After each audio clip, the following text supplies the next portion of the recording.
All right, welcome to the last full week of September. We just finished week 3, of course, of our OMEA season. We're almost halfway through our regular event season leading up to State Marching Band Finals. Looking forward to some cooler temperatures this weekend for sure. My band played this past Saturday. I know there's quite a few of us out this week. It was, I think, 86 when my kids played, so pretty hot. But it looks like it's maybe that hot weather has finally moved on for us. Some quick numbers here for you as we're about halfway through the season. We've had 205 performances so far, which is right on par for where we would normally be after week 3.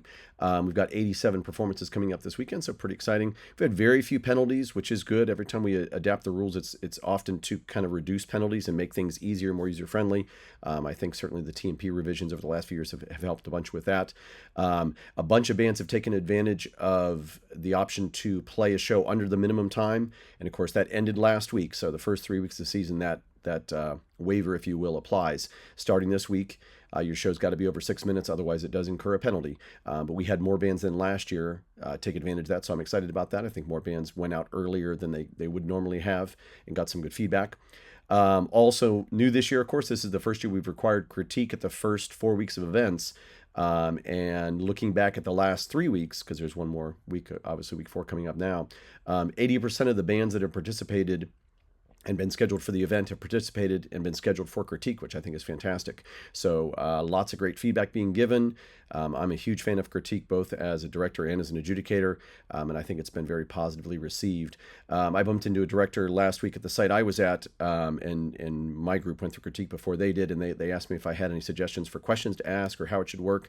And I gave them some pointers, but it made me think to remind folks about the great video that Steve Edward put together in the spring, talking about critique. He did one for our adjudicators. He also did one for directors. So if you're a new director, maybe you went through critique once and felt you weren't quite prepared, or maybe you would have handled it differently, or just want a refresher on that, I'll put a link to that on the email I sent out with you. But it's also on the OMEA website if you go back through the previous Marching Band Corners. I think it's from March or April, I think is when he did that, but good feedback.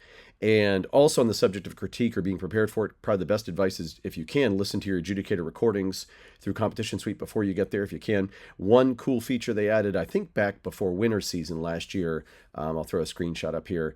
If you look at it, you can now change the playback speed. So I know for me, very often to get to listen to most or all of the recordings, I have to really hustle. So I listen to them at 1.25 or 1.5 times playback, which sounds a little funny. The band definitely sounds a little weird, but you can get the gist of the adjudicator's commentary before you go into critique, and maybe jot down a few questions or something. More importantly, something they say that maybe isn't clear. That's your chance maybe to get some more feedback on it, and ask them just to kind of clarify that point, which you wouldn't have the next week when you're listening to tapes at regular speed. One other thing I'll remind you here, I'll jump over to the website. We list, first you got to log in, of course. So if you log in and go to events, calendar events, I think I've shown this before in a video, but I'm not positive, so I want to show it again. We show about 2 weeks out. If you click on the link there, it lists the entire performance, the schedule out of Competition Suite, which again, you can send that on to your parents if it's easier than a separate link. But more importantly, just for you as someone who may have a week off or looking to go see some bands or something like that, or just curious who's out in the state around you or just the same weekend. Again, I link that usually about 2 weeks out before the show. So just check that out. Keep in mind that it's there. On the subject of scheduling, if you need to add an event, obviously registration closed on Saturday for week 7. So at this point, if you determine, hey, we really want to go out one more time, we didn't plan on it, or maybe you just forgot, send me an email. Provided there's room at the event and the event chair is amenable to it, we can squeeze you in for sure. But you've got to reach out to me because it's now closed, of course, on the website.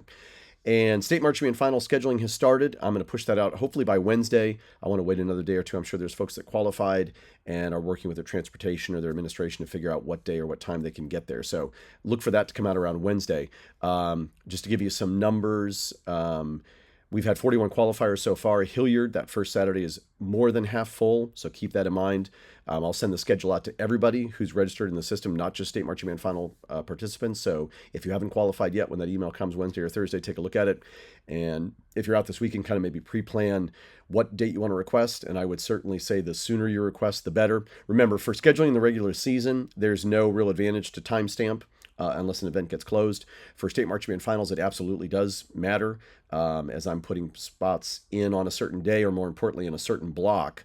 I go right down with the timestamp and just go in order that they came in. So I would encourage you, especially if you're concerned about transportation, you might reach out to your transportation department ahead to be proactive and have a date or a second date selected as well that you know works with them, or sports schedules and all that stuff. One last thing about state marching band finals, I know a lot of folks like to pay, or would appreciate if their school would pay for state marching band finals, because that entry fee is a little bit bigger than the $25. And obviously, the new way that the registration is laid out is not amenable to that. So if you send me an email, I can send you an invoice. So if you want your school to pay, or your school is going to pay, which with a purchase order, check, whatever, if you send me an email, I can get you registered as quick as I can when you send me the email, and I'll send you an invoice for you to pay within 2 weeks, and it's taken care of, kind of like we did in the old days when you used to send in a check. I think that's it. Good luck to all the bands out this week. Like I said, 87 bands out this week, and the weather looks to be promising, so I'll see you in October. Good luck.